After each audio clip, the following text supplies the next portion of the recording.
It's the 25th of May, 1982, and two pairs of Argentinian jets roar low over the Falklands Islands on their way to what could be a one-way mission.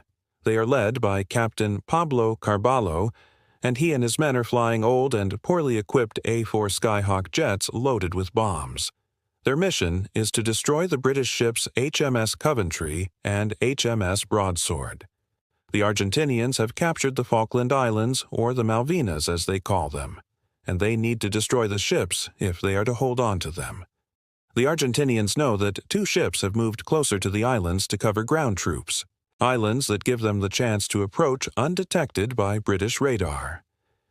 Entering their range, don't climb for any reason.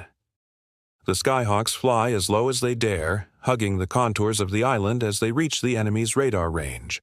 The two ships are equipped with advanced anti-air missiles and powerful radars, British warships targeted which have been devastating to the Argentinian planes.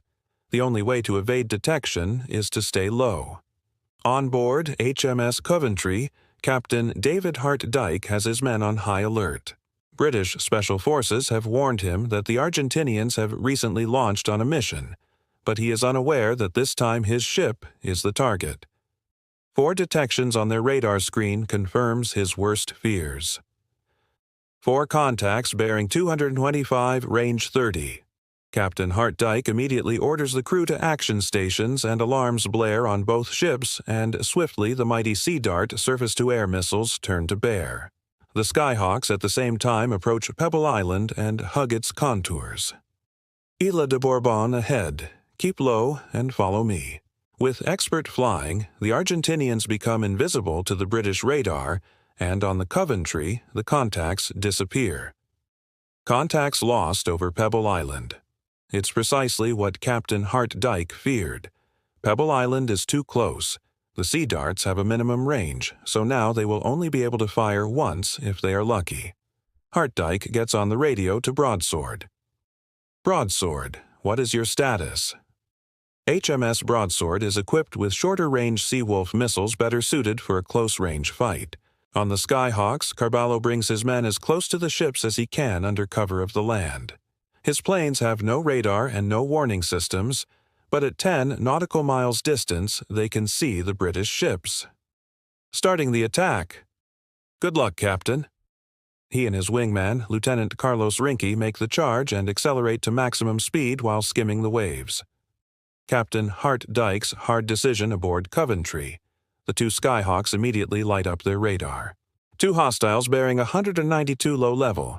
To add to the confusion, a British Harrier jump jet reports in. It is in the firing zone. Captain, friendly aircraft 20 miles out. A British plane and enemies in the same airspace. Should he fire? In a split-second decision, he chooses the missiles. Turn the Harrier away. Shoot missiles.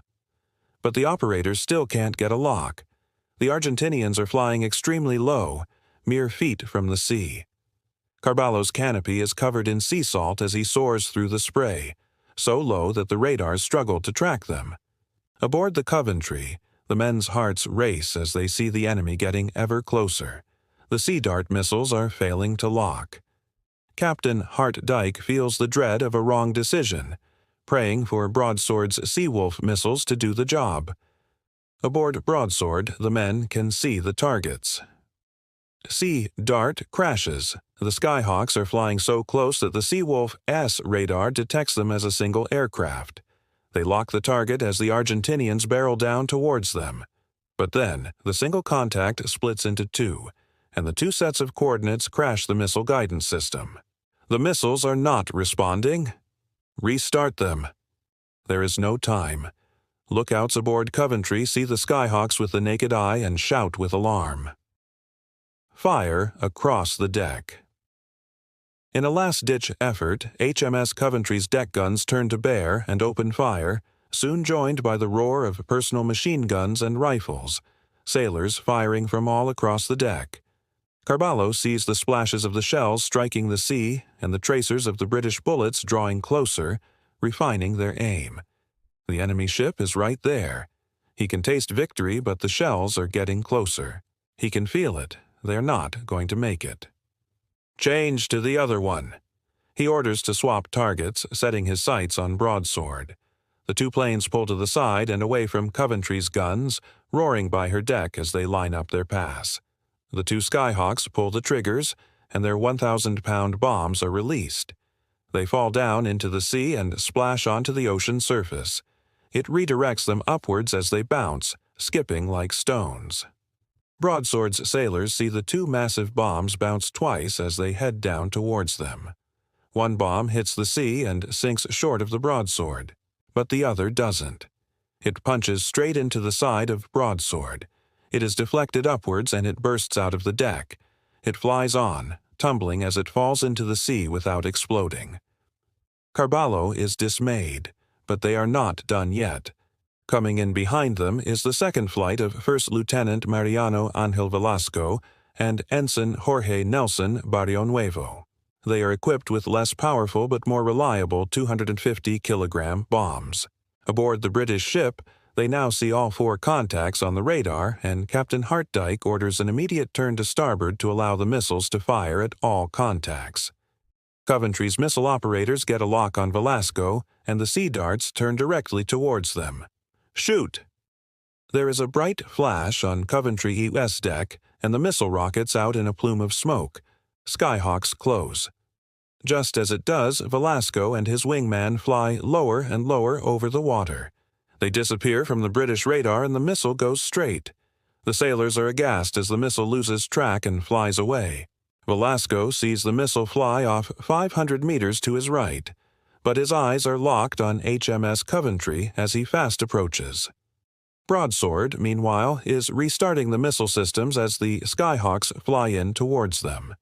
Sailors nervously stare at blank screens as they are on a race between the Skyhawk and the rebooting computers. "Come on." The screens come to life and the sailors get to work. The Skyhawks are detected and appear on the Seawolf radar. The launchers turn and the target is locked. But then, on their screens, they see HMS Coventry sail directly in front of the launcher. God damn it! The Coventry is in the way. In their rush to cover all targets, they have blocked the only missiles that could actually fire. The Broadsword's captain tries to maneuver to get a clear shot, but it's just too late. In the Skyhawks, Velasco and Barrio Nuevo are approaching their target. On the Coventry, Captain Hartdyke orders all turrets to fire at will. Cannons and machine guns join in, firing with everything they've got at the incoming planes. The main 4.5-inch gun is sending its shells towards the sea. The men realize the sights are misaligned. But that's not the only malfunction. At the same time, the 20mm anti-air gun jams. The men desperately try to fix it as the Argentinian planes close. In a desperate attempt, sailors all across the ship open fire with their rifles. HMS Coventry is hit. The sea churns and splashes as everything the British have is directed towards the advancing Skyhawks. But it's all too late. "Brace, brace, brace," echo over the intercom, and commanding officers order everyone to hit the deck. Men jump for cover and hold on waiting for the inevitable. Velasco sees the enemy ship fill his view and pulls the trigger. His A-4's 20mm cannons are unleashed, spraying a volley of lead across the ship's deck and superstructure. He holds the trigger down as long as he can. Then he releases his payload. The bombs fall away, arcing lazily across the air before slamming into HMS Coventry with force. They punch through the hull, the impact echoing through the ship as two almost hollow thunks. But there is no explosion. The second A-4 roars overhead without dropping its bombs, the payload failing to release. Seconds drag on. The men start to get back up, looking around with fear and confusion.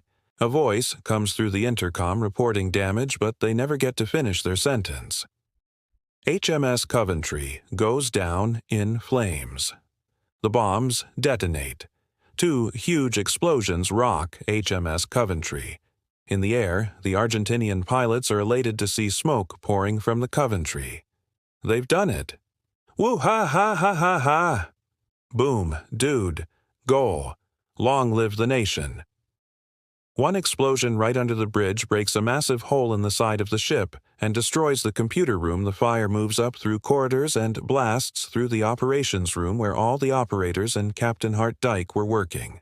The second one explodes in the forward engine room, starting a massive fire and taking out electrical and propulsion power from the ship. Captain Hart Dyke comes back to his senses. He is surrounded by smoke and destruction. Screams fill the air. He tries to see who is making them, but they appear to come from